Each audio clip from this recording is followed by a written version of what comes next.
मित्रांनो ह्या म्हणजे मच्छर म्हणजे जसं जे आहे ॲपलला समजा कोणी पिकाला चालते हे म्हणजे कॅप म्हणतात याला टॅप म्हणतात मित्रांनो. टॅप आहे संत्र्यामध्ये पण लावतात सर्वात जास्त, कारण की ते माशी असते, त्या माशीने डंग मारला की फळ हे खराब होते. आणि याच्यामध्ये बघा आम्ही ते चॉकलेट आहे हे बघा, याच्या आतमध्ये ती एक चॉकलेट आहे आणि हे पांढऱ्या माश्या आहेत याच्यामध्ये हे लावलेलं आहे. म्हणजे आपलं टॅब लावलेलं आहे. टॅबनं म्हणजे आता त्यातनं म्हणजे ते हे मच्छर आपले हे जमा होतात, माश्या जमा होतात. तसं मित्रांनो मधमाशा पण चांगल्या असतात. हे आता नवीनच आलेलं आहे. आपण पाहू शकता मित्रांनो सफरचंदाची साईज. आपण आता मधमाशांचं प्रमाण जास्त असते फुलामध्ये, कारण की फुलं लागलेले आहे. हे बघू शकता मी, हे बघा फळांची साईज.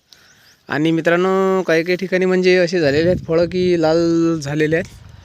मीने एक फोटो काढलेला आहे, मला या सफरचंदामध्ये दिसले 5 ते 6